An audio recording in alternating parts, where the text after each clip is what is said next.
2021 எல்லா மீடியா சேனலும் அங்கே கேபி பார்க்கில் போய் நின்றாங்க. தட்டினா இப்படி இப்படி இந்த சவுத்தை அதை பாருங்க, எவ்வளோ வேணாலும் நான் தட்ட முடியும். இப்படி அவங்க இந்த மாதிரி ஒரு தட்டு அங்கே கேபி பார்க்கில் தட்டினாங்கன்னா இந்த சவுரே விழுந்துடும். மாவீரன் படம் பார்த்தீங்கல்ல, அந்த ஜன்னலை தள்ளா அப்படியே ஜன்னலை கீழே விழுந்துடும். இதுதான் இன்னைக்கு கேபி பார்க்கில் நிலைமை. இதெல்லாம் ஊழல் மட்டும் கிடையாது, உயிரோட விளையாடக்கூடிய வேலை. நல்லா புரிஞ்சுக்கணும், உயிரோட விளையாடக்கூடிய அளவில் நடக்கக்கூடிய ஊழல்கள் மிக மோசமான ஊழல்கள். அமைச்சர் தாமு அன்பரசன் அவங்க வராரு, சேகர் பாபு அங்கே வராரு. சேகர் பாபு அந்த பிஎஸ்டியை காப்பாற்றுறதுக்காகவே அங்கே வந்தாருன்னு நினைக்கிறேன். ஏன்னா அவர் அங்கே வாசலில் நின்று சொல்றாரு, அங்கே நின்று சொல்றாரு, தாமு அன்பரசன் சொல்றாரு, யாராக இருந்தாலும் நாங்கள் நடவடிக்கை எடுப்போம் அப்படின்னு. இவர் பக்கத்தில் நின்று இல்லை ஐஐடி அறிக்கை வரட்டும், ஐஐடி அறிக்கை வரட்டும். லஞ்ச ஒழிப்புத்துறையை என்னெல்லாமோ சொல்லியாச்சு. நான் எந்த எக்ஸ்டென்ட்டுக்கு போயிட்டேன்னா அந்த இன்வெஸ்டிகேட்டிங் ஆஃபீஸருக்கு மாவீரன் படம்லாம் போய் பாருங்கன்னு சொல்லிட்டு வந்தோம். மாவீரன் படம்லாம் பார்க்க வச்சோம். எஃப்ஐஆரும் அவங்க ரெக்கமெண்ட் பண்ணியாச்சு. இன்னைக்கு எல்லாம் பண்ணிட்டு இன்னைக்கு அரசாங்கம் பல மாதங்களாக அனுமதி கொடுக்காம வச்சிருக்கிறாங்க. அப்போ இன்னைக்கு முதல்வர் மு.க. ஸ்டாலின் என்ன பண்றாரு? ஓட்டு நம்மளோட ஓட்டு தேவை. ஆனா டீலும் பிஎஸ்டியோடையா? மக்களுக்காக வேலை பார்க்கணுமா, பிஎஸ்டிக்காக வேலை பார்க்கணுமா? முதல்வர் ஸ்டாலின் தூங்குறவங்களுக்கு போய் அனுப்பலாம். தூங்குறாங்க அப்படின்னா காப்பி தூள் அனுப்பி எழுப்பிடலாம். தூங்குற மாதிரி நடிக்கிறாங்களே அவங்க. சரி, நம்ம ஃபர்ஸ்ட் காப்பி தூள் அனுப்பி ட்ரை பண்ணுவோம். நம்ம சொல்றது என்னன்னா, நீங்க நடிக்கிறீங்கிறது நம்ம எல்லாருக்கும் தெரியும். ஆனா தூங்கிட்டு இருக்கிறாங்க, ஏன் ஒரு எஃப்ஐஆர் கூட ஃபைல் பண்ணல, இதை அனுப்புவோம். ஒருவேளை இதுக்கு ரெஸ்பாண்ட் பண்ணலன்னா நாளைக்கு பூட்டு போட வேண்டியதா இருந்தா பூட்டும் போடலாம். தூங்காதே தூங்காதே, லஞ்ச ஒழிப்பு துறையே தூங்காதே. நீதிமன்றத்துக்கு தான் நான் ஒவ்வொரு விஷயத்துக்கும் போகணும்னா நான் நீதிபதியை சீஃப் மினிஸ்டர் ஆக்கிடுவேனே. அந்த ஊழல் நடந்த போது மாநகராட்சி ஆணையார் யாரு? இவர். அப்போ இது முதல்வர் ஸ்டாலினுக்கு தெரியாதா? தெரிந்தே இந்த மாதிரி இவர் மீது இந்த மாதிரி ஒரு குற்றச்சாட்டு இருக்குன்னு தெரிந்து நீங்க நகராட்சி நிர்வாகத்தில் கொண்டு இவரை செயலாளரை போட்டு இந்த ஊழல்லேருந்து நீங்க உனக்குள்ள காப்பாத்திக்கோங்க அப்படின்னு நீங்க சொல்றீங்கன்னா அர்த்தம் என்ன? அப்ப இங்க தப்பு செய்யறது யாரு? முதல்வர். இன்னைக்கு ஸ்டாலினுக்கு எவ்வளவு நல்ல மனசு அவருக்கு முதல்வருக்குன்னா, அவர் திமுக ஊழலை மட்டும் காப்பாத்துறது கிடையாது. அதிமுக ஊழலா வாங்க, கேபி பார்க் ஊழலா, சமூக நீதிக்கு ஒரு ரேட் வச்சிருக்கோம். சமூக நீதிக்கு ஒரு ரேட் வச்சிருக்கோம். எல்லாத்துக்கும் ஒரு ரேட் இருக்கு. சமூக நீதினா கொஞ்சம் கூட விலை கூட, அவ்வளவுதான். இந்த பெட்டிஷனை அப்படியே உங்களுக்கே அனுப்புறோம் அரசாங்கத்துக்கு. யாருக்கு? அந்த துறைக்கு, கனிம வளத்துறைக்கு அனுப்பிச்சு நீங்களா முடிவு பண்ணி சொல்லுங்க, நீங்க விசாரணை பண்ணுவீங்களா இல்ல நாங்க பண்ணணுமா? இது மட்டும் இல்ல, இப்ப வரக்கூடிய திமுகவுடைய ஊழல்கள் மீதெல்லாம் இப்ப இந்த மாதிரி ஒரு ஸ்டாண்ட் எடுக்கிறாங்க அவங்க. நாம இந்த நிகழ்வை இன்னொரு ஒரு வருஷம் முன்னாடியே பண்ணியிருக்கணும். ஒரு வருஷம் தாமதம் ஆயிடுச்சு அப்படின்னு சொல்லலாம். ஏன்னா மனிதர்களாக நமக்கு ஒரு இயல்பு இருக்கு. சரி, இன்னும் கொஞ்சம் அவகாசம் கொடுத்து பார்ப்போம், இன்னும் கொஞ்சம் அவகாசம் கொடுத்து பார்ப்போம் அப்படின்னு. இன்னைக்கு லஞ்ச ஒழிப்புத்துறை அவர் சொன்னார், ராதாகிருஷ்ணன் உங்களுக்கு சொன்னார் எப்படியெல்லாம் அவங்க வேலை செய்யாமல் இருக்கிறாங்க அப்படின்னு. நாம நல்லா புரிஞ்சுக்கணும், தமிழ்நாட்டில் எப்படி இந்தியாவில் சிபிஐ, இடி இந்த மாதிரி வெவ்வேறு இன்வெஸ்டிகேட்டிங் ஏஜென்சிஸ் இருக்கிறாங்களோ, தமிழ்நாட்டில் இருக்கக்கூடிய லஞ்சம் ஊழலை எதிர்த்து வேலை செய்ய வேண்டிய அமைப்பு அறப்போர் இல்லை. யாரு? லஞ்ச ஒழிப்புத்துறை. ரொம்ப முக்கியமா லஞ்ச ஒழிப்புத்துறையுடைய மிக மிக முக்கியமான வேலையே தமிழ்நாட்டில் ஒன்று பிரிவென்ஷன், லஞ்சம் ஊழல் நடக்காம பார்த்துக்கிறது அவங்களோட வேலை. அந்த மாதிரி எங்கேயாவது நடந்ததுன்னா உடனடியாக நடவடிக்கை எடுக்கிறது அவங்களுடைய வேலை. ஆனா இன்னைக்கு லஞ்ச ஒழிப்புத்துறையுடைய நிலை என்ன? உங்க எல்லாருக்கும் ஞாபகம் இருக்கும், 2014, 15, 16 இந்த 3 ஆண்டுகள்ல லஞ்ச ஒழிப்புத்துறை ஒரு எஃப்ஐஆர் கூட பதிவு பண்ணல. நாம அப்போ ஒரு கண்ணீர் அஞ்சலி பண்ணோம். 2017 லஞ்ச ஒழிப்புத்துறைக்கு ஒரு கண்ணீர் அஞ்சலி செஞ்சு அதற்கு பிறகு 2017 இருந்து அவங்க மீண்டும் எஃப்ஐஆர் பதிவு பண்ண ஆரம்பிச்சாங்க. அப்பொழுது இருக்கக்கூடிய இயக்குனர் கிட்ட போய் கேட்டோம், நீங்க ஏன் பதிவு பண்ண மாட்டேங்கிறீங்க அப்படின்னு கேட்கும் பொழுது அவர் சொன்னார், there is an oral order from the top. டாப்னு அவர் சொன்னது அன்றைய முதலமைச்சர் ஜெயலலிதா அவர்களை சொன்னார். ஒரு எஃப்ஐஆர் கூட பதிவு பண்ணல, பண்ணக்கூடாது, நீங்க சும்மா இருங்க அப்படின்னு சொல்லிருக்கிறாங்க.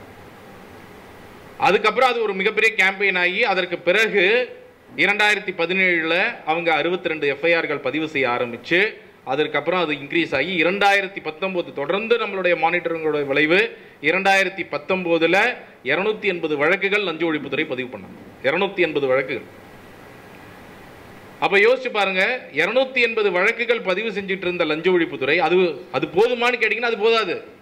எல்லா துறைகள்லையும் நம்ம பார்க்கிறோம். இன்னைக்கு பிளான் அப்ரூவலுக்கு கிச்சனுக்கு எவ்வளோ? மினிமம் 25,000 ரூபாய் லஞ்சம். மினிமம். ஒவ்வொரு துறைகளையும் எந்த அளவுக்கு லஞ்சம் கேட்கறாங்க அப்படிங்கிறது தெரியும். அதாவது 25,000 சாதாரண சின்ன வீட்டுக்கு. நீங்க பெரிய பெரிய அபார்ட்மெண்ட்லாம் போனீங்கன்னா லட்சக்கணக்கில். அப்போ இந்த பணம் எல்லாம் மேலளவு, வெறும் கீழளவில் தங்கல, மேலளவு வரைக்கும் போகுது. நாம ஒவ்வொரு புகாரும் லஞ்ச ஒழிப்புத்துறையில் ஆதாரங்களோட நம்ம எப்படி கொடுத்துருக்குறோம் அப்படிங்கிறது நிறைய பேருக்கு தெரியும். இருந்தாலும் ஒரு சில முக்கியமான புகார்கள் என்னென்ன கொடுத்துருக்குறோம், எப்படி லஞ்ச ஒழிப்புத்துறை தூங்கிட்டு இருக்கிறாங்க அப்படிங்கிறத நம்ம நல்லா புரிஞ்சுக்கணும். லஞ்ச ஒழிப்புத்துறை 2018 19 280 வழக்குகள் பதிவு செஞ்ச லஞ்ச ஒழிப்புத்துறை இந்த ஆண்டு தமிழ்நாடு முழுவதும் வெறும் 72 வழக்குகள் தான் இன்றைய தேதி வரைக்கும் பதிவு பண்ணியிருக்கிறாங்க. அதுவும் சென்னையில் எடுத்துக்கிட்டீங்கன்னா, சென்னையில் 8 யூனிட் இருக்கு லஞ்ச ஒழிப்புத்துறைக்கு. சென்னை சிட்டி 1 சிட்டி 2 இந்த மாதிரி 8 யூனிட் இருக்கு ஸ்பெஷல் இன்வெஸ்டிகேஷன் செல்லோட சேர்த்து. இந்த 8 யூனிட் சேர்ந்து 55 எஃப்ஐஆர்கள் 2019 பதிவு பண்றாங்க. 2019 20 காலகட்டத்தில். அதுக்கு பிறகு திமுக ஆட்சிக்கு வந்த பிறகு அது 26, பாதிக்கு பாதியாக குறைகிறது. 2023 18 ஆகுது. இந்த வருஷம் வெறும் 4 ரெகுலர் எஃப்ஐஆர். இந்த ரெகுலர் எஃப்ஐஆர் 2 எஃப்ஐஆர் பிரிப்பாங்க. ஒன்று ரெகுலர் எஃப்ஐஆர், நீங்க கொடுக்குற புகார் மேல போடக்கூடிய எஃப்ஐஆர், அல்லது லஞ்ச ஒழிப்புத்துறை போய் சர்ச் பண்ணுவாங்க இல்லையா, கடந்த கொஞ்ச நாட்கள் நீங்க பார்த்துருக்க மாட்டீங்க. ரெஜிஸ்ட்ரேஷன் ஆஃபீஸில் போய் திடீர் சோதனை, இதெல்லாம் இன்னைக்கு நீங்க நியூஸ் பேப்பரில் படிக்கவே முடியாது. 3 மாசத்துல படிச்சிருக்கவே முடியாது. சென்னைக்குள்ள படிச்சிருக்க வாய்ப்பே கிடையாது. ஏன்னா சென்னையில் அவங்க ஒரு எஃப்ஐஆர் கூட போடல. கடந்த 3 மாதத்தில் லஞ்ச ஒழிப்புத்துறை ஒரு எஃப்ஐஆர் கூட போடல. அப்படின்னா என்ன அர்த்தம்னா, அது ஏதோ லஞ்ச ஒழிப்புத்துறை இயக்குநகர அளவில் முடிவு பண்ண வேண்டிய விஷயம் கிடையாது, முடிவு பண்ணக்கூடிய விஷயம் கிடையாது. மேலேருந்து சொன்னால் மட்டும்தான். நீ எங்கேயும் போய் ரீடு பண்ணாத. ரெஜிஸ்ட்ரேஷன் ஆஃபீஸில் நாங்கள் லஞ்ச இஷ்டத்துக்கு வாங்கணும், ஆர்டிஓ ஆஃபீஸில் நாங்கள் லஞ்ச இஷ்டத்துக்கு வாங்கணும், பிளான் அப்ரூவலுக்கு நாங்கள் லஞ்ச இஷ்டத்துக்கு வாங்கணும். அடுத்த 2 வருஷம் நாங்கள் லஞ்ச இஷ்டத்துக்கு வாங்கினா தான் அடுத்த தேர்தலை நாங்கள் சந்திக்க முடியும். இதான் இதோட அர்த்தம். நாங்கள் இஷ்டத்துக்கு லஞ்சம் வாங்குவோம். லஞ்ச ஒழிப்புத்துறை சும்மா போய் தூங்குங்க, நீங்க வெளியே வராதீங்க. நீங்க ரெய்டு அது இதுன்னு போயிட்டு எங்கேயாவது போய் எஃப்ஐஆர் போட்டீங்கன்னா அப்புறம் அந்த அதிகாரிங்க எங்களுக்கு கலெக்ஷன் மேல் அளவு வரைக்கும் கொடுக்க மாட்டாங்க. கடைசியா லஞ்ச ஒழிப்புத்துறை சென்னையில் போட்ட எஃப்ஐஆர் என்ன தெரியுமா? தாம்பரத்தில் பிளான் அப்ரூவலுக்காக 1 லட்சம் ரூபாய் ஒரு பிளான் அப்ரூவல் அதிகாரி வாங்குறாரு. 1 லட்சம் ரூபாய். அதை பிடிச்சாங்க, அதோடு சொல்லிட்டாங்க லஞ்ச ஒழிப்புத்துறையை. இதுக்கு மேல நீ எஃப்ஐஆர் போட்டேன்னா அவ்வளவுதான். லஞ்ச ஒழிப்புத்துறை இன்னைக்கு கடந்த 3 மாதத்தில் 0 எஃப்ஐஆர் சென்னையில் பண்ணியிருக்கிறாங்க. அப்படின்னா அதோடைய நிலை இன்னைக்கு என்னவா இருக்கு அப்படிங்கிறத நம்ம பார்க்கலாம். ட்ராப் சொல்லக்கூடிய அந்த வழக்குகள் கூட லாஸ்ட் 3 மாசத்துல பதிவு பண்ணல. ரெகுலர் எஃப்ஐஆரும் பண்ணல, ட்ராப் எஃப்ஐஆரும் பண்ணல. ரெகுலர் வழக்குங்கிறது நாம புகார் கொடுத்து பண்றது, இல்ல அவங்களா போய் திடீர் சோதனை பண்றது. இது ரெண்டும் ரெகுலர் வழக்குன்னு சொல்றாங்க, ஆர்சின்னு சொல்றாங்க எஃப்ஐஆர் போடுறதுக்கு. ட்ராப்புங்கிறது நீங்க யாராவது ஒருத்தர் லஞ்சம் கேட்கிறாரு, 1000 ரூபாய் லஞ்சம் கேட்கிறாரு, 5000 ரூபாய் லஞ்சம் கேட்கிறாருன்னு நீங்க போய் புகார் கொடுத்து அவரை போய் அந்த நோட்ல பவுடர் தடவி கையும் களவுமா பிடிக்கிறது ட்ராப். இப்ப இந்த 2 வழக்குகளையுமே இவங்க பதிவு பண்றதை விட்டுட்டாங்க. இப்ப இது எந்த அளவுக்கு மிக மோசமான ஒரு நிலை அப்படின்னு நம்ம புரிஞ்சுக்கணும்னா, ஊழல்ல பலவிதமான லஞ்சம் ஊழல்ல பலவிதமான சமரசங்கள் இங்க நடந்துட்டு இருக்கிறத நம்ம பார்க்கிறோம். அறப்போர் நம்ம கடந்த இந்த 6 ஆண்டுகள் 2017 இருந்து இந்த 2024 7 ஆண்டுகள்ல கிட்டத்தட்ட 32 புகார்கள் லஞ்ச ஒழிப்புத்துறையில் கொடுத்துருக்கிறோம். 32 புகார்கள். ஒவ்வொரு புகாரும் எந்த அளவுக்கு நம்ம ஆதாரங்களை திரட்டி கொடுக்குறோம் அப்படிங்கிறது நிறைய பேருக்கு தெரியும். அதுல 4 புகார்ல தான் இது வரைக்கும் எஃப்ஐஆர் ஆயிருக்கு. இது எல்லாமே 2021 ஏர்லி 2022 ஆயிடுச்சு. ஆனா அதுக்கு பிறகு கடந்த 2 ஆண்டுகளாக லஞ்ச ஒழிப்புத்துறை எஃப்ஐஆர் போடணும்னு லஞ்ச ஒழிப்புத்துறையே கேட்டாலும் தமிழ்நாடு அரசு போடக்கூடாதுன்னு நிப்பாட்டி வைக்கிறாங்க. நான் உங்களுக்கு ஒரு சில உதாரணங்கள் சொல்றேன். கேபி பார்க், உங்க எல்லாருக்கும் ஞாபகம் இருக்கும். கேபி பார்க் ஊழல் 2021 எல்லா மீடியா சேனலும் அந்த கேபி பார்க்ல போய் நின்றாங்க. தட்டினா இப்படி இப்படி இந்த சவுத்தை பாருங்க, எவ்வளவு வேணா நான் தட்ட முடியும். இப்படி அவங்க இந்த மாதிரி ஒரு தட்டு அங்க கேபி பார்க்ல தட்டினாங்கன்னா இந்த சவுரே விழுந்துரும். மாவீரன் படம் பாத்தீங்கல்ல, அந்த ஜன்னலை தள்ளா அப்படியே ஜன்னலை கீழே விழுந்துரும். இதுதான் இன்னைக்கு கேபி பார்க்ல நிலைமை. போன வாரம் நம்ம பெரும்பாக்கம் போயிருந்தோம். நிறைய பேர் பெரும்பாக்கத்தில் தன்னார்வலர்கள் வந்திருந்தீங்க. வீட்டில் போய் பார்த்தோம். 6 வருஷமா குடியிருக்கிறாங்க மக்கள். அவங்க சொல்றாங்க, இந்த சவரை தொடாம நாங்க வாழ்ந்துட்டு இருக்கிறோம். மேலேந்து கீழே விழுது, கீழே விழுந்து ஒருத்தருக்கு ஷோல்டர்ல அடி. எதனாலன்னா 6 வருஷம் ஒரு பில்டிங்கு கட்டி இந்த மாதிரி மேல விழுது, சவரை தொட்டா அப்படியே மண்ணு கொட்டுது அப்படின்னா என்ன அர்த்தம்? இதெல்லாம் ஊழல் மட்டும் கிடையாது, உயிரோட விளையாடக்கூடிய வேலை. நல்லா புரிஞ்சுக்கணும். உயிரோட விளையாடக்கூடிய அளவுல நடக்கக்கூடிய ஊழல்கள் மிக மோசமான ஊழல்கள். ஒரு மூட்டை சிமெண்ட்டுக்கு எவ்வளவு கட்டணும்? இவ்வளவு. இப்ப இந்த இடம்னா ஒரு மூட்டை சிமெண்ட்டுக்கு 3 மூட்டை மணல். இங்கன்னா சவருனா ஒரு மூட்டை சிமெண்ட்டுக்கு 5 மூட்டை மணல். காலம் இந்த பீம் இதுக்கெல்லாம் 3 மூட்டை மணல் ஒரு மூட்டை சிமெண்ட்டுக்கு. இதுதான் கொடுத்திருக்கிறாங்க. கேபி பார்க்ல பிஎஸ்டி அப்படிங்கிற நிறுவனத்துக்கு ஸ்பெசிபிகேஷன் கொடுக்குறாங்க. இப்படிதான் நீங்க கட்டணும். ஒரு சதுரடிக்கு நீங்களாம் வீடு, நிறைய பேர் வீடு கட்டியிருப்பீங்க. ஒரு சதுரடிக்கு 2018 என்ன ரேட் வீடு கட்டுறதுக்கு சொல்லுங்க. ஒரு சதுரடி நீங்க வீடு கட்டணும் 5 வருஷம் முன்னாடி, 6 வருஷம் முன்னாடி கேட்கிறேன், எவ்வளவு இருக்கும் ஒரு சதுரடிக்கு? 1500, 1800, 1800 ரூபாய் இருக்குமா ஒரு சதுரடிக்கு வீடு கட்டணும்னா? அந்த பிஎஸ்டி நிறுவனத்துக்கு ஒரு சதுரடிக்கு 2600 ரூபாய் கொடுக்கப்பட்டிருக்கு. 2600.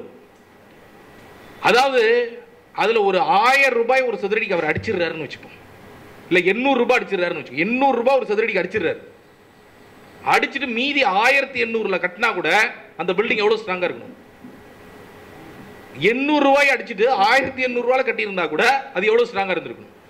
ஆனா அந்த பில்டிங் தொட்டா அப்படியே விழுது அப்படின்னு சொன்னா அது எவ்வளவு ஒரு மோசமான ஒரு ஊழல் அப்படிங்கறது யோசிச்சு பாருங்க. அமைச்சர் தாமோ அன்பரசன் உங்க வராரு, சேகர் பாபு அங்க வராரு.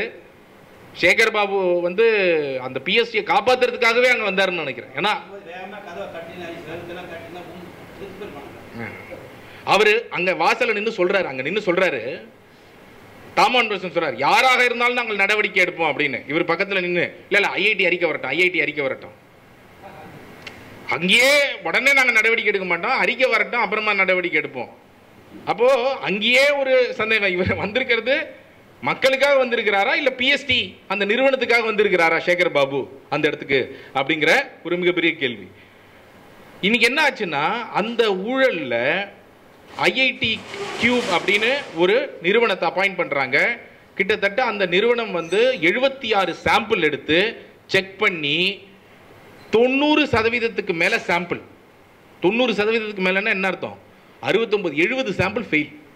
76 சாம்பிள்ல 70 சாம்பிள் ஃபெயில் ஆயிடுச்சு. அவங்க என்ன சொல்றாங்க, ஒரு மூட்டை சிமெண்ட்டுக்கு 5 மூட்டை மணல் கலக்கணும்னு சொன்னா அவங்க 5 மூட்டைக்கு மேல கலந்துருக்கிறாங்க. 15 மூட்டை மணல் வரைக்கும் கலந்துருக்கிறாங்க. 15 மூட்டை மணல் வரைக்கும் இந்த பிஎஸ்டிங்கிற நிறுவனம். நான் மீண்டும் சொல்றேன், 2600 ரூபாய்க்கு அவங்களுக்கு கொடுத்துருக்காங்க ஒரு சதுரடி. அவங்க 1800 ரூபாய் 800 ரூபாவை அடிச்சுட்டு 1800 ரூபாய்க்கு கட்டியிருந்தா கூட ஒரு மூட்டை சிமெண்ட்டுக்கு 5 மூட்டை மணல் போட்டு கட்டியிருக்க முடியும். கரெக்டா இல்லையா? அப்போ எந்த அளவுக்கான அவங்க ஊழல் பண்ணியிருக்கிறாங்கன்னு யோசிச்சு பாருங்க. இந்த மாதிரியான ஒரு ஊழல் ஐஐடி கியூப் அறிக்கை வரட்டும்னாரு, வந்தது, மறைச்சு வச்சுக்கிட்டாங்க அரசாங்கம், வெளியில விடல. சரி, ஆர்டிஐ போட்டு அந்த தகவலை எடுத்து நாம வெளியிட்டோம். இந்த மாதிரி 90% இந்த பூச்சு ஃபெயில் ஆயிடுச்சு. எப்படி கதவுலேருந்து டைல்ஸ்லேருந்து எல்லாமே குவாலிட்டி மிக மோசமான குவாலிட்டி இருக்கு, லிஃப்ட் எப்படி மோசமாக இருக்கிறது, இந்த மாதிரி எல்லா விஷயங்களையும் அவங்க சூப்பர் செக்னு சொல்லுவாங்க. சூப்பர் செக்னு என்ன தெரியுமா? இது இந்த மாதிரி இதுக்கு ஒரு சாம்பிள் எடுத்து செய்யறாங்க இல்லையா, இது வந்து இன்வெஸ்டிகேஷன் ஸ்டேஜில் பண்ணுவாங்க ஒரு அமைப்பு. ஆனால் அந்த ஐஐடி கியூபை அப்பாயிண்ட் பண்ணி அவங்க அந்த சாம்பிள் 76 சாம்பிளை வெவ்வேறு இடங்களில் எடுத்து அந்த என்கொயரியில் எல்லாம் அட்டாச் பண்ணிட்டாங்க. அப்போது இவ்வளவு ஆதாரங்கள் இருந்தால் முதல்ல பண்ண வேண்டியது எஃப்ஐஆர், முதல்ல ஃபைல் பண்ண வேண்டியது எஃப்ஐஆர். அரசாங்கம் கம்ப்ளைண்ட் கொடுத்தாங்களா? தாமோன்பரசன் கம்ப்ளைண்ட் கொடுத்தாரா? சேகர் பாபு கம்ப்ளைண்ட் கொடுத்தாரா? முதல்வர் மு க ஸ்டாலின் கம்ப்ளைண்ட் கொடுத்தாரா? போட சொன்னாரா? போட சொல்லலை.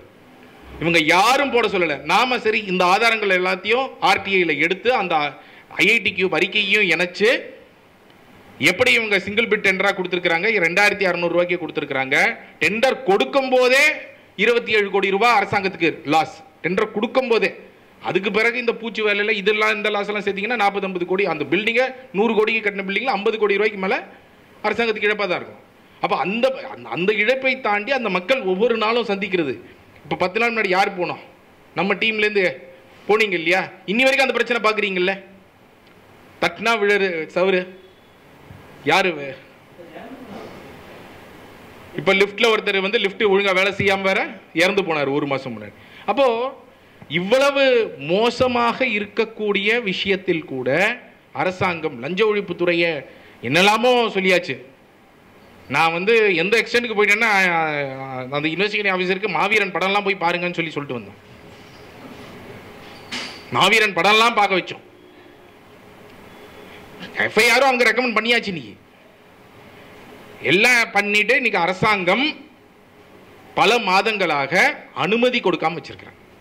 எஃப்ஐஆருக்கு அனுமதி கொடுக்கல அரசு.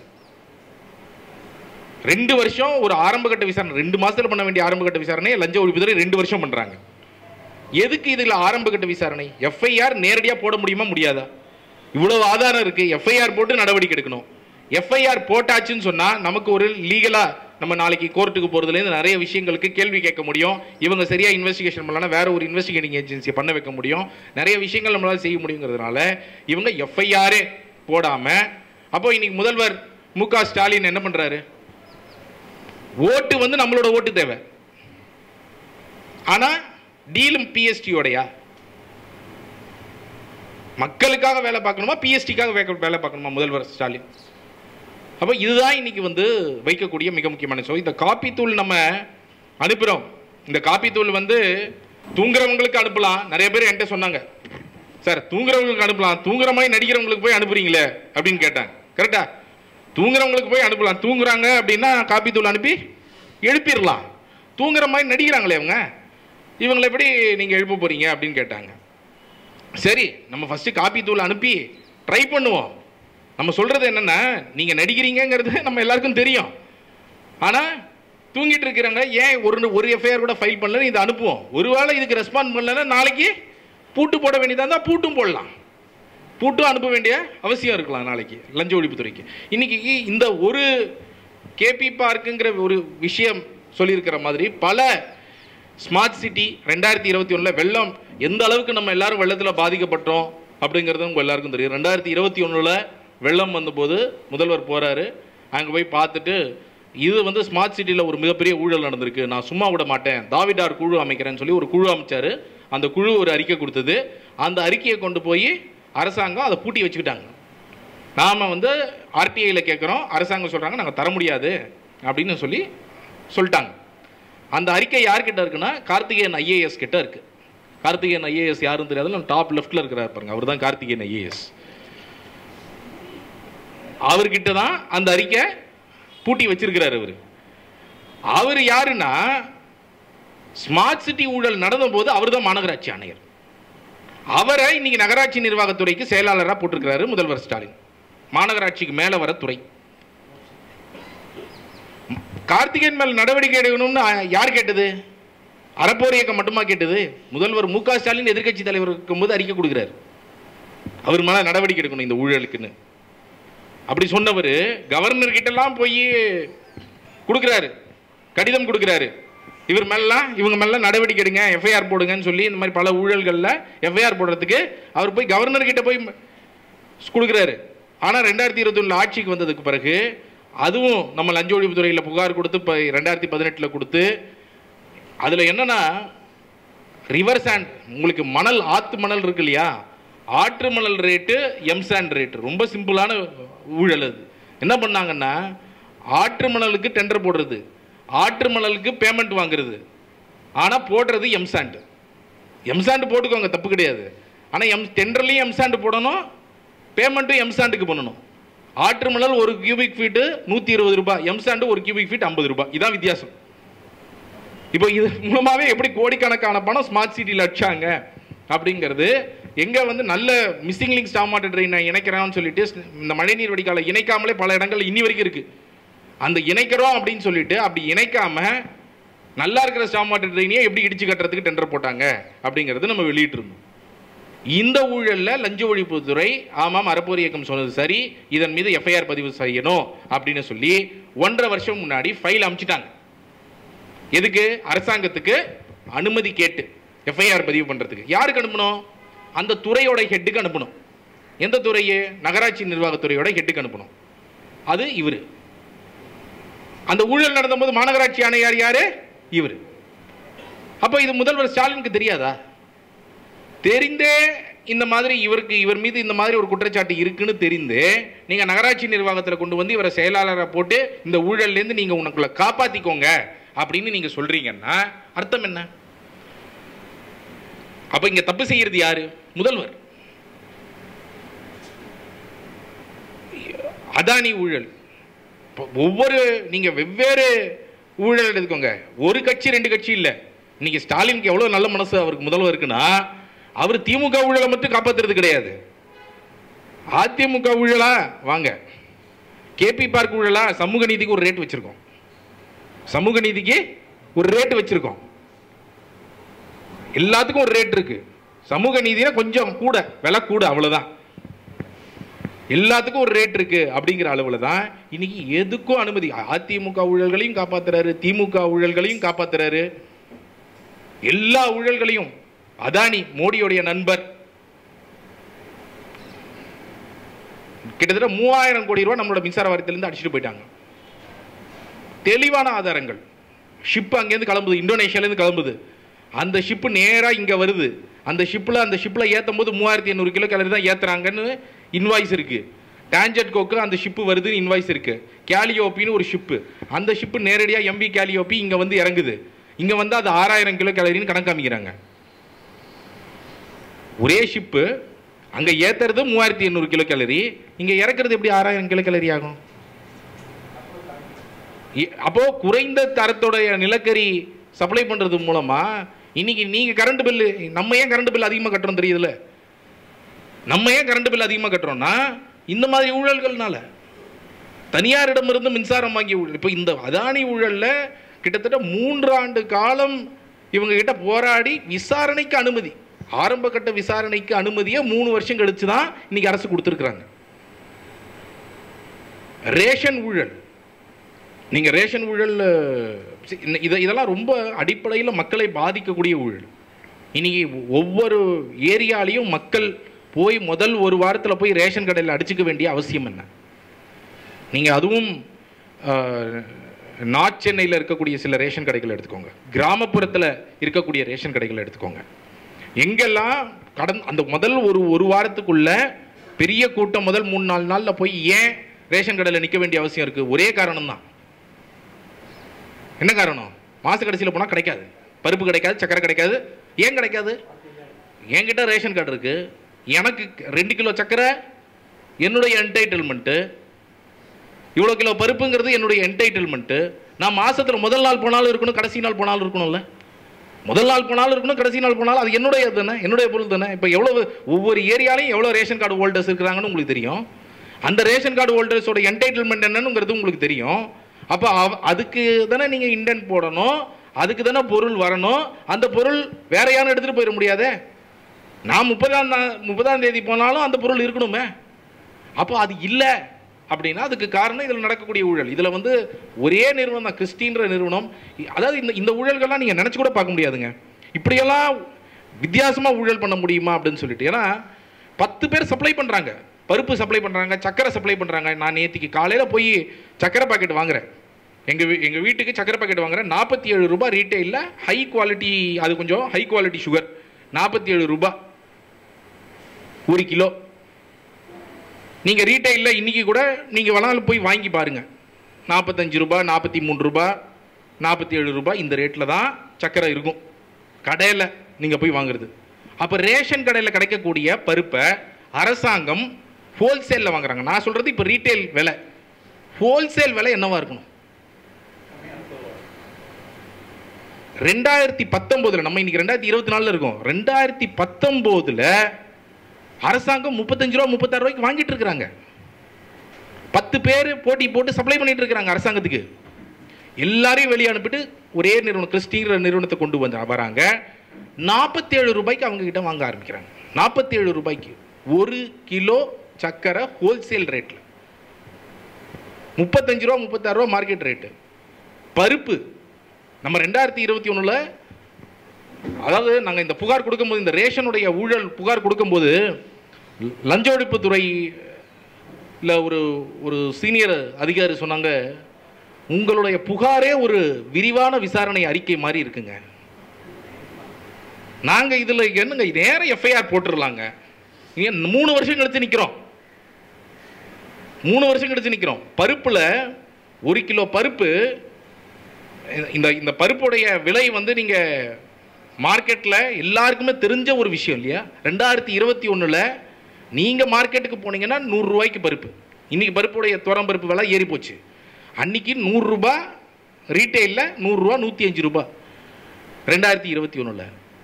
ஹோல்சேலில் 90 ரூபா. இந்த கிறிஸ்டின்ற நிறுவனம் 146 ரூபா ரேட்டு கொடுக்குறாங்க. 1 கிலோ பருப்பு 146 ரூபா ரேட்டு கொட்டேஷன் கொடுக்குறாங்க. என்ன, நாம இதை வெளியிட்டு இந்த அரசு ஆட்சிக்கு வந்த உடனே சொல்றோம், 6 வருஷமா இவங்க இந்த வேலை தான் பண்ணிட்டு இருக்கிறாங்க. பருப்புக்கு பாருங்க, சக்கரையிலையாவது 10 ரூபா, பருப்புல 30 ரூபா 40 ரூபா 50 ரூபான்னு அதிகப்படுத்தி வாங்கிட்டு இருக்கிற அரசு. இது எவ்வளோ பெரிய இழப்பு. இப்போ இதுக்கு பணம் எல்லாம் இங்கே போச்சுன்னா பொருள் வாங்குறதுக்கு போதுமான பணம் இருக்காது.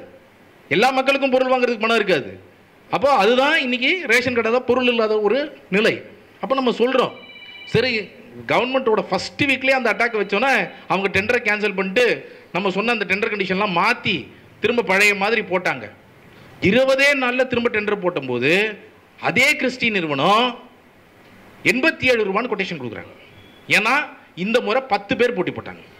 கிறிஸ்டி மட்டும் இல்லை, மற்றவங்க எல்லாரும் போட்டி போடுறதுக்கு அலோவ் பண்ணியாச்சு. 10 பேர் போட்டி போடுறாங்கன்னா எல்லாரும் 87 ரூபா 88 ரூபான்னு கொட்டேஷன். அப்போ அந்த நிறுவனமே ஒரு வாக்குமூலம் கொடுத்துருக்கு. என்ன வாக்குமூலம்? நான் இவ்வளவு நாளா 1 கிலோ பருப்பு 60 ரூபாய் உங்க அரசாங்கத்துக்கிட்ட இருந்து அடிச்சுக்கிட்டு இருந்தேன்னு வாக்குமூலம் கொடுத்துருக்குறாங்க. இப்ப இது உங்களுக்கு போதாதா? இந்த ஆதாரம் உங்களுக்கு போதாதா? இந்த மாதிரி ஒவ்வொரு டெண்டர்லையும் அவங்க எப்படி பண்ணியிருக்கிறாங்க, அதுக்கு முன்னாடி டெண்டர்ல எப்படி பண்ணிருக்காங்க, அதுக்கு முன்னாடி எப்படி பண்ணிருக்காங்கன்னு ஒவ்வொரு 2015 2021 வரைக்கும் அவ்வளவு ஆதாரங்களை எடுத்து நம்ம லஞ்ச ஒழிப்புத்துறையிட்ட கொடுத்துருக்குறோம். நீதிமன்றம் போயிட்டோம். நீதிமன்ற விரிவான விசாரணைன்ற பேரில் 3 வருஷமா எடுத்துட்டு இருக்கிறாங்க. நீதிமன்றம் போனால் நீதிபதி சொல்றாரு, ஏன்பா இதுக்கு மேலேயா உங்களை ஸ்பூன் ஃபீட் பண்ண முடியும்? ஆதாரத்தோடு தான் அறப்போர் இயக்கம் பேசியிருக்கு. இந்த விஷயத்தில் ஆதாரம் எல்லாம் இருக்கு, இதுக்கு மேலே உங்களை ஸ்பூன் ஃபீடாக பண்ண முடியும் அப்படின்னு நீதிபதி கேட்குறாரு. இல்லைங்க, இன்னொரு 6 மாதம், இப்போ தான் ஐஓ மாறி இருக்கிறாரு, இன்னொரு 6 மாதம் அப்படின்னாங்க. அதுக்கப்புறம் 10 மாதம் ஓடி போயிடுச்சு. ஸோ கிட்டத்தட்ட 3 வருடமாக வெறும் விரிவான விசாரணை. நல்லா யோசிச்சுக்கோங்க, நம்மளுடைய ரிப்போர்ட்டே, நம்மளுடைய புகாரே, நம்ம புகார் ஒவ்வொன்றும் இப்போ இந்த இல்லீகல் மைனிங்கில் கொடுத்த புகார் இதுதான். இது புகார் வந்து ஒரு 50 பக்கத்துக்கு இருக்கும், எல்லாம் எக்ஸ்பிளைன் பண்ணுவோம். ஆனால் ஒவ்வொரு விஷயத்துக்கும் இப்போ இங்கே அனெக்ஷர், இப்போ இந்த ஒரு குற்றச்சாட்டு வைக்கிறோம்னா அந்த குற்றச்சாட்டுடைய ஆதாரமும் சேர்த்து இணைச்சு ஆர்டிஐயில் வாங்கி இணைச்சு இந்த மாதிரி தான் நம்ம ஒவ்வொரு புகாரும் அவங்க செய்ய வேண்டிய வேலையை நம்மளே செஞ்சிடறோம். லஞ்ச ஒழிப்புத்துறை செய்ய வேண்டிய வேலையை. அப்போ இவ்வளோ வேலை செய்து உங்களுக்கு ஆதாரத்தோடு கொடுத்த பிறகும் கூட நீங்கள் எஃப்ஐஆர் பதிவு செய்ய கூட மாட்டீங்க. எஃப்ஐஆர் தான் ஒரு விசாரணையின் ஆரம்பம், ஒரு இன்வெஸ்டிகேஷனுடைய ஆரம்பம்.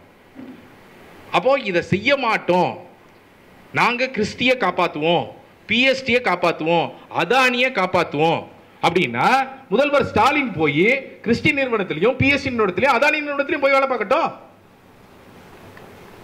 இங்க எதுக்கு சீஃப் மினிஸ்டரா இருக்கிறீங்க? நீங்க போய் அந்த நிறுவனத்தில் ரிசைன் பண்ணுங்க, நீங்க போய் அந்த நிறுவனத்தில் போய் வேலை பாருங்க.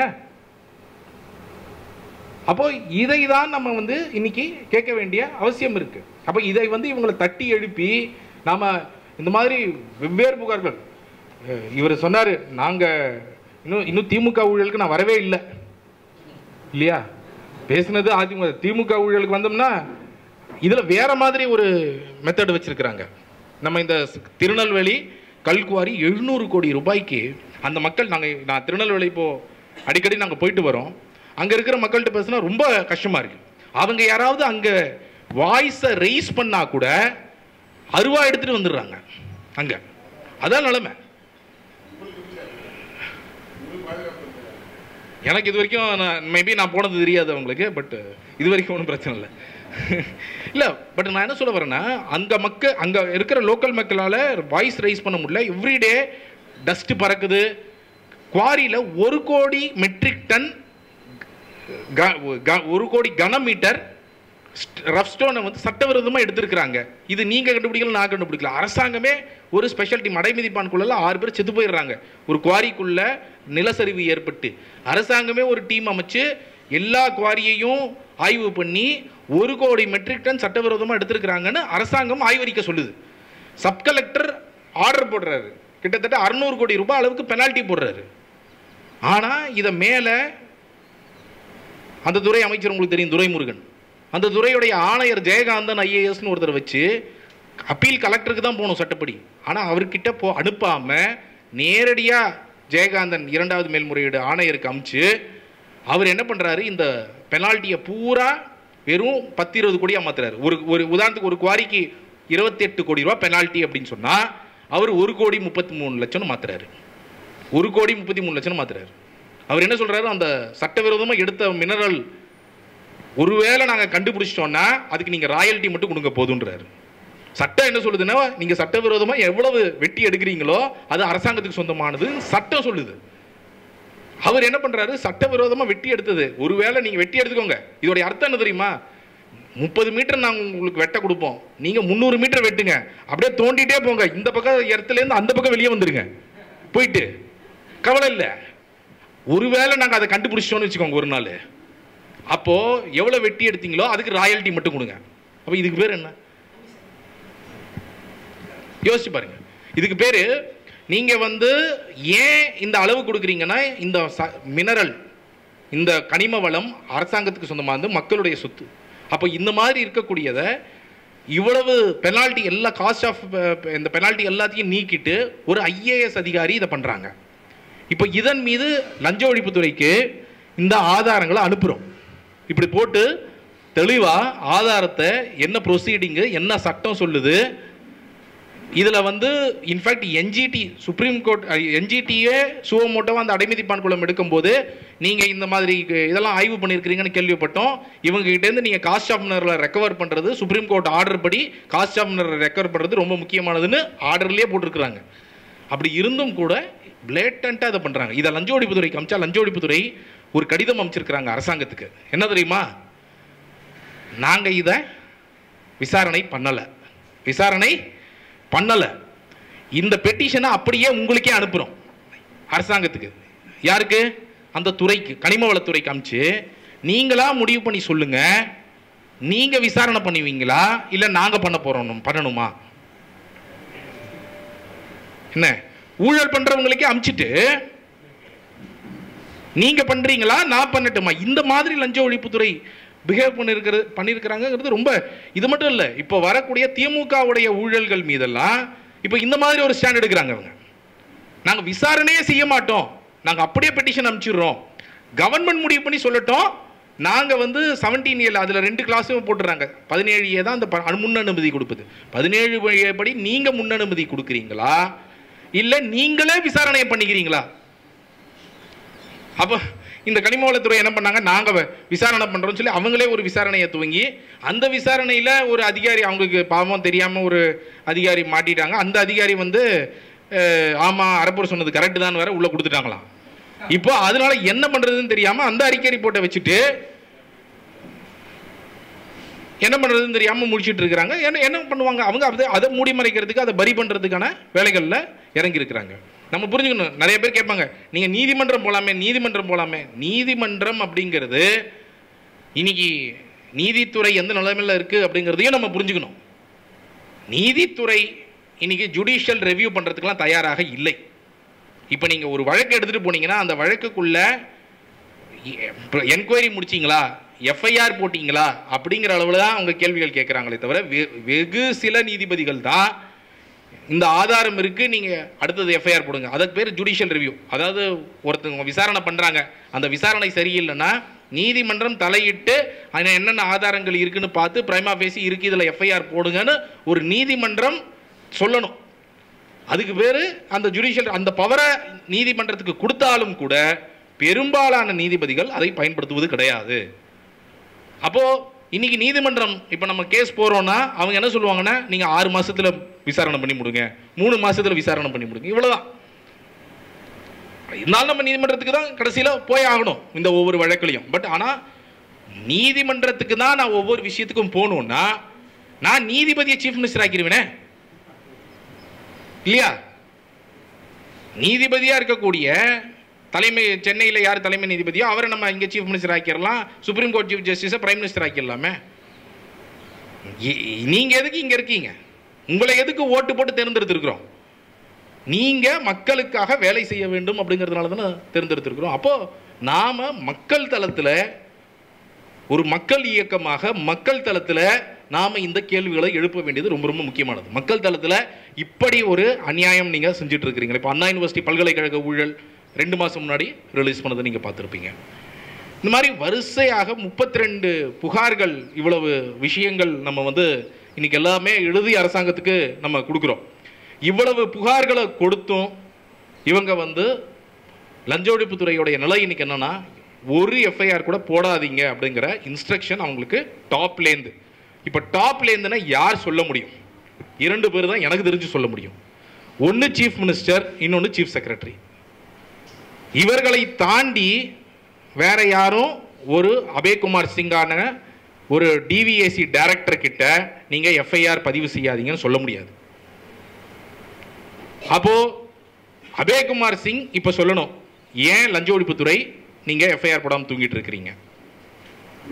இன்னைக்கு பார்க்குறோம் 2 விதமான வழக்கு நான் உங்களுக்கு காமிச்சிருக்கேன். ஒரு விதமான வழக்கு என்னன்னா, லஞ்ச ஒழிப்புத்துறையே அதை மூடுறதுக்கு ட்ரை பண்ணுறது, அவங்க வேணுமென்றே டிலே பண்ணுறது, அவங்க வந்து விசாரணை பண்ணாமல் தள்ளி விடுறது, இந்த வேலையை லஞ்ச ஒழிப்புத்துறை செய்கிறாங்க.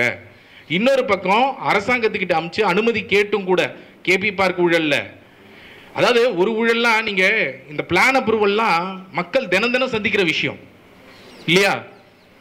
நீங்கள் பெருங்களத்தூர் போனீங்கன்னா லெஃப்ட் சைடில் பெருசாக ஒரு பில்டிங் பார்ப்பீங்க, ஸ்ரீராம் ப்ராப்பர்ட்டிஸ்னு பார்த்துருக்குறீங்களா?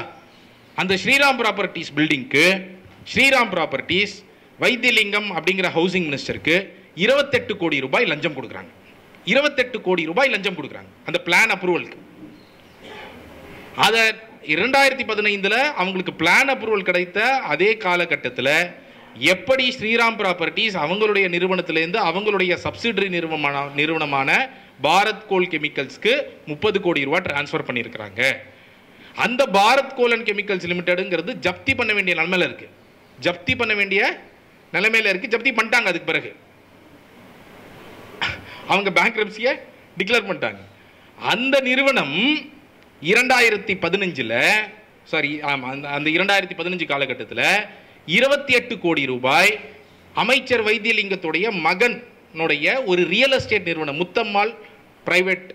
முத்தம்மாள் எஸ்டேட்ஸ் பிரைவேட் லிமிடெடுக்கு 28 கோடி ரூபாயை பணமாக அனுப்புது. ஒரு ப்ராப்பர்ட்டி ஸ்ரீராம் ப்ராப்பர்ட்டிஸ்க்கும் பாரத் கோல் கெமிக்கல்ஸ்க்கும் என்ன சம்பந்தம்? கோல் கெமிக்கல் நிறுவனத்துக்கு அனுப்புறது, கோல் கெமிக்கல் நிறுவனத்துக்கும் முத்தம்மாள் ரியல் எஸ்டேட்ஸ்க்கும் என்ன சம்பந்தம்?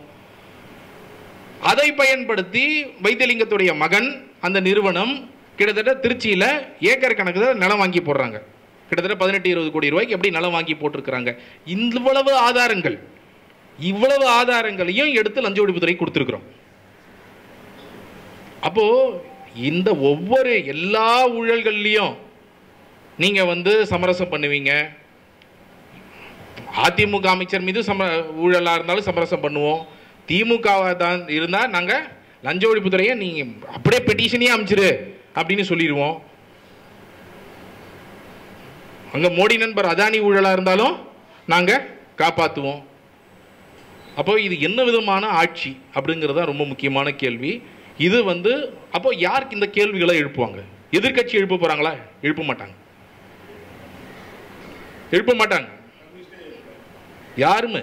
யாருமே எழுப்பல. இப்போ நாம இந்த நேரத்தில் எழுப்ப வேண்டிய மிக முக்கியமான ஒரு தேவை இருக்கிறது. இந்த நேரத்தில் நாம அரசாங்கத்துக்கிட்ட இப்போ ஒவ்வொரு லெட்டரும் இப்போ லெட்டர் எல்லாருமே டிஸ்ட்ரிபியூட் பண்ணிடலாம். நம்ம அந்த லெட்டரில் நீங்கள் படித்து பாருங்க. நீங்கள் அதுக்கு ஒத்துக்கிட்டீங்கன்னா நீங்கள் கையெழுத்து போடலாம். நம்ம யாருக்கு கொடுக்குறோன்னா சீஃப் மினிஸ்டர், சீஃப் செக்ரட்டரி, அதற்கு பிறகு லஞ்ச ஒழிப்புத்துறை இயக்குனர், இவங்க 3 பேருக்கும் நம்ம ஒரு ப்ரூ காஃபி பேக்கெட், அது என்ன ப்ரூ அப்படின்னு, ப்ரூக்கு ஏதாவது விளம்பரம் பண்ணுறீங்களா அப்படின்னு கேட்டார் ஒருத்தர். அதுதான் 2 ரூபாய்க்கு கிடச்சிது. அதான் மேட்ரு. அந்த 2 ரூபா பேக்கெட் ப்ரூ காஃபி பேக்கெட் கிடச்சிது. அதை நாங்கள் அட்டாச் பண்ணி தூங்கி எழுந்துருங்க, நாங்கள் உங்களுக்கு காஃபி பொடி அனுப்புகிறோம். லஞ்ச ஒழிப்புத்துறை இயக்குனராக இருக்கட்டும், சீஃப் மினிஸ்டர், சீஃப் செக்ரட்டரி 3 பேருக்கும் ஒரு காஃபி பேக்கெட் அட்டாச் பண்ணி நம்ம இந்த மாதிரி லஞ்ச ஒழிப்புத்துறைய பெர்ஃபார்மன்ஸ் எப்படி கடந்த 3 மாதத்தில் 0 ஆயிருக்கு சென்னையில். இந்த வருஷம் மொத்தமே 4 ரெகுலர் எஃப்ஐஆர் தான் சென்னை யூனிட் எப்படி ஃபைல் பண்ணியிருக்கு.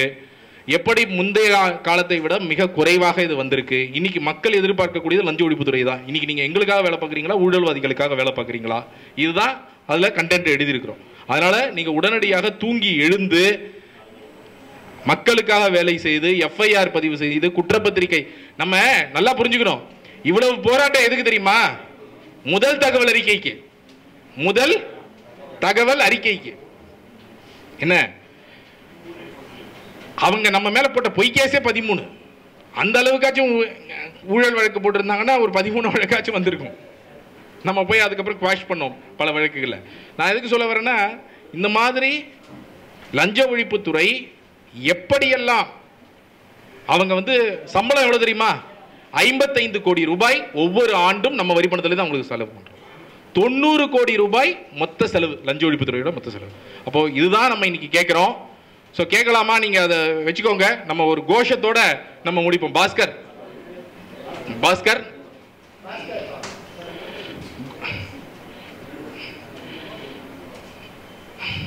கோஷத்தோட நம்ம நீங்க அதை படிச்சு நம்ம லஞ்ச ஒழிப்புத்துறை கேள்வி கேட்கலாமா? நல்லா சத்தமா கேட்போம். ஒருவேளை தூக்கத்திலிருந்து எழுந்துக்கலன்னா அடுத்தது என்ன பண்ணலாம்? பூட்டு அனுப்பிடலாமா? என்னைக்கு? அக்டோபர் 2 நாங்க யோசிச்சோம். அக்டோபர் 2 காந்தி ஜெயந்தி அன்னைக்கு நம்ம திரும்ப ஒண்ணு கூடுவோம். 15 நாள் அவங்களுக்கு டைம் கொடுப்போம், கால அவகாசம் கொடுப்போம். இந்த 15 நாள்ல அவங்க எஃப்ஐஆர் போட ஆரம்பிக்கல, லஞ்ச ஒழிப்புத்துறை ஆரம்பிக்கலன்னா அக்டோபர் 2 நம்ம திரும்ப கூடுவோம். நம்ம பூட்டு அனுப்பலாம். நீங்க பேசாம பூட்டிட்டு போயிருங்க. 90 கோடி ரூபாய் எங்களுடைய வரி பணமாச்சு மிச்சமாகும்.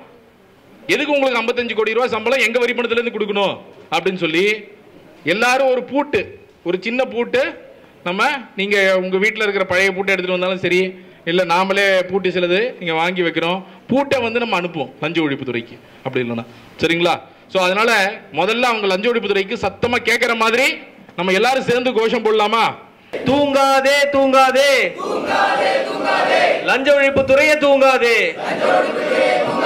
வேணுமா வேணுமா காப்பி தூள் வேணுமா? வேக்கப் டிவிஏசி அதை பற்றி கொஞ்சம் சொல்கிறீங்களா? வேக்கப் டிவிஏசி அப்படிங்கிற இந்த பிரச்சாரம் கேம்பெயின் அப்படிங்கிறது அறப்போர் இயக்கம் இன்றைய தினம் பொதுமக்கள் எல்லாரும் சேர்ந்து லஞ்ச ஒழிப்புத்துறை தூங்கினது போதும், நீங்கள் தூக்கத்திலிருந்து எழுந்து எஃப்ஐஆர் பதிவு பண்ணுங்க, குற்றப்பத்திரிகை தாக்கல் செய்யுங்க, ஊழல்வாதிகளை தண்டிப்பதற்கு வழிவகை செய்யுங்க அப்படிங்கிறத சத்தமாக பொதுமக்கள் எல்லாரும் லஞ்ச ஒழிப்புத்துறையை நோக்கி இன்று கடிதம் மூலமாக, ஒரு புகார் மூலமாகவும், காப்பித்தூள் மூலமாகவும் அரசாங்கத்திடம் கேட்கிறோம். சீஃப் மினிஸ்டருக்கு அனுப்பிச்சிருக்கிறோம், சீஃப் செக்ரட்டரிக்கு அனுப்பிச்சிருக்கிறோம், லஞ்ச ஒழிப்புத்துறை இயக்குனருக்கு அனுப்பிச்சிருக்கிறோம். ஏன் அனுப்புகிறோம் அப்படின்னா, லஞ்ச ஒழிப்புத்துறையுடைய செயல்பாடு கடந்த 3-4 ஆண்டுகளில் மிகப்பெரிய அளவில் சரிவை சந்திச்சிருக்கு. 2019 280 ரெகுலர் வழக்குகள் செய்து கொண்டிருந்த லஞ்ச ஒழிப்புத்துறை இன்றைய தினம் இந்த ஆண்டில் தமிழ்நாடு முழுக்க வெறும் 72 ரெகுலர் வழக்குகள் தான் பதிவு செஞ்சுருக்கிறாங்க.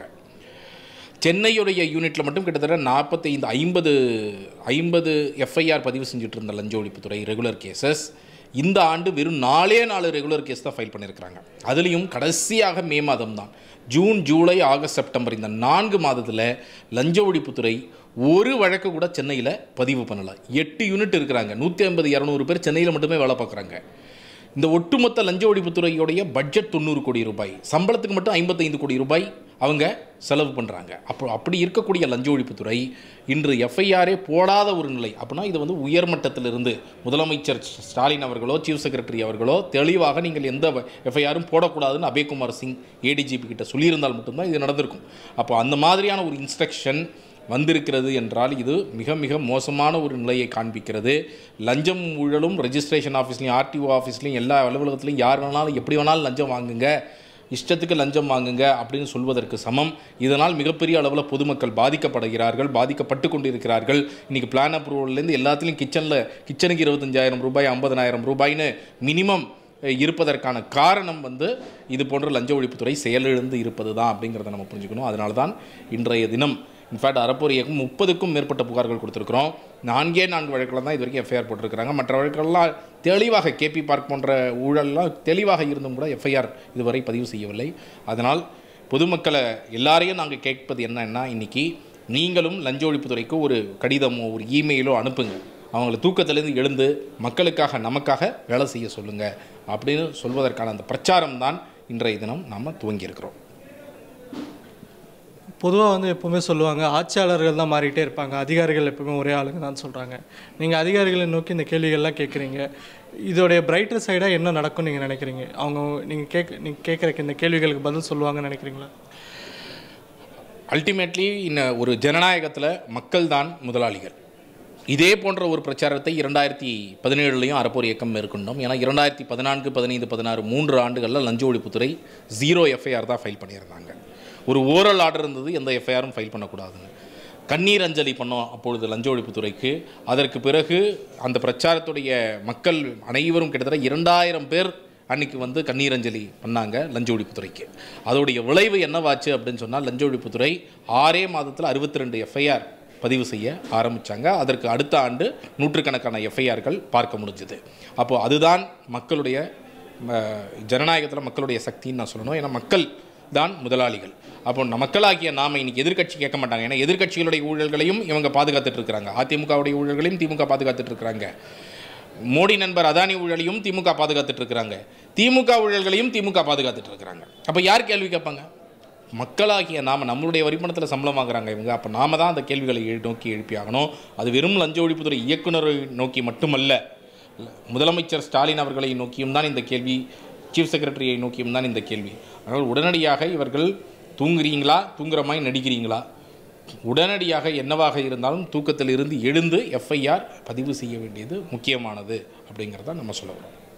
வந்து எலெக்ஷன் நெருங்க போகுது. இந்த எலெக்ஷனோட பொதுவாக சொல்லுவாங்கள்ல, எலெக்ஷன் வரப்போகுதுன்னா வந்து உடனே அதுக்கேற்ற மாதிரி சில வேலைகள்லாம் கவர்மெண்ட் செய்யணும். அந்த மாதிரி வேலைகளில் இதுவும் இருக்கும்னு நினைக்கிறீங்களா? ஒரு வேலை இல்லை, கண்டிப்பாக எம்பி எலெக்ஷன் முடிஞ்ச பிறகு, மே மாதம் 2024 எம்பி எலெக்ஷன் முடிந்த பிறகு லஞ்ச ஒழிப்புத்துறை எந்த எஃப்ஐஆரும் ஃபைல் பண்ணலை. ஜூன் மாதத்திலிருந்து நமக்கு எல்லாருக்கும் ஞாபகம் இருக்கும், ரிசல்ட் வந்தது. அப்போ தான் வந்தது. அந்த ரிசல்ட் வந்ததுலேருந்து இன்றைய தினம் வரை சென்னை யூனிட்டோடைய டிவிஏசி ஒரு எஃப்ஐஆர் கூட பதிவு செய்யவில்லை என்றால் என்ன காட்டுதுன்னா, அடுத்த 2 ஆண்டுகளில் சட்டசபை தேர்தல் வருது. எல்லாரும் பிளான் அப்ரூவல்லேருந்து ரெஜிஸ்ட்ரேஷன் ஆஃபீஸ்லேருந்து எல்லாரும் சப் ரெஜிஸ்ட்ரார் அளவுலையும் மற்ற அளவுலையும் அவர்கள் வாங்கக்கூடிய லஞ்சம் அவர்களோடு நிற்பதல்ல, அது மேலளவு வரைக்கும் வருது, ஆட்சியாளர்கள் வரைக்கும் வருது. அதனால் நீங்கள் வந்து எந்த நடவடிக்கையும் எடுக்காதீங்க, எங்களுக்கு பணம் வேணும் என்று ஒரு அரசு முடிவு செய்கிறதா? அதோடைய ஒரு விளைவாகத்தான் முதலமைச்சர் ஸ்டாலின் அவர்கள், சீஃப் செக்ரட்டரி அவர்கள் லஞ்ச ஒழிப்புத்துறையை வேலை செய்யாமல் நிறுத்தி வைத்திருக்கிறீர்களா? உங்களுடைய திமுகவுடைய ஊழல்கள் மட்டும் இல்லாமல் மற்ற ஊழல்கள்லையும் சமரசம் செஞ்சுருக்கீங்க. இப்போ கேபி பார்க்கில் சமரசம் செஞ்சுருக்கீங்கன்னா பிஎஸ்டியோடைய என்ன டீல் போட்டிருக்கிறீங்க? சமூக நீதின்னு பேசக்கூடிய திமுக இப்படி ஒரு மூட்டை சிமெண்ட்டுக்கு 5 மூட்டை மணல் பதிலாக 15 மூட்டை மணல் கலந்துருக்கிற பிஎஸ்டியை நீங்கள் பிளாக் லிஸ்ட் செய்யலை, நீங்கள் வந்து எஃப்ஐஆர் பதிவு செய்யலை, எதுவுமே செய்யலை, எஃப்ஐஆர் பதிவு செய்யறதுக்கு லஞ்ச ஒழிப்புத்துறை கேட்டும் அனுமதி கொடுக்கல அப்படின்னு சொன்னால் சமூக நீதி என்ன ரேட் உங்கள் ஆட்சியில் அப்படின்னு நம்ம முதலமைச்சரை நோக்கி கேள்வி கேட்க வேண்டிய நேரம் இது அப்படின்னு நான் நினைக்கிறேன். அதனால் இன்றைக்கி திமுக ஆட்சியில் இவர்கள் செய்யக்கூடிய இந்த வேலை வந்து ஒப்புக்கொள்ள முடியாத ஒன்று. லஞ்ச ஒழிப்புத்துறைங்கிற ஒரு இன்ஸ்டிடியூஷன், ஒரு டெமோக்ராட்டிக் இன்ஸ்டிடியூஷனை ஒரு தன்னிச்சையாக இயங்க விட வேண்டும் என்பது நீங்களோ நானோ சொன்னதில்லை. திமுக அவங்களோட மேனிஃபெஸ்டோவில், உங்கள் மேனிஃபெஸ்டோவில் சொல்லியிருக்கிறீங்க. லோகாயுக்தாவை சீரமைப்புன்னு உங்கள் மேனிஃபெஸ்டோவில் சொல்லியிருக்கிறீங்க. ஆனால் 3 ஆண்டுகள் கழித்து இன்றைக்கி பார்க்கும் பொழுது இதையெல்லாம் குப்பத்தொட்டியில் போட்டுவிட்டு பணம் அடிப்பது மட்டுமே இன்றைக்கி திமுக அரசுடைய அதிகாரிகளுடைய ஆட்சியாளர்களுடைய நோக்கமாக இருப்பதாக நான் பார்க்கிறேன்.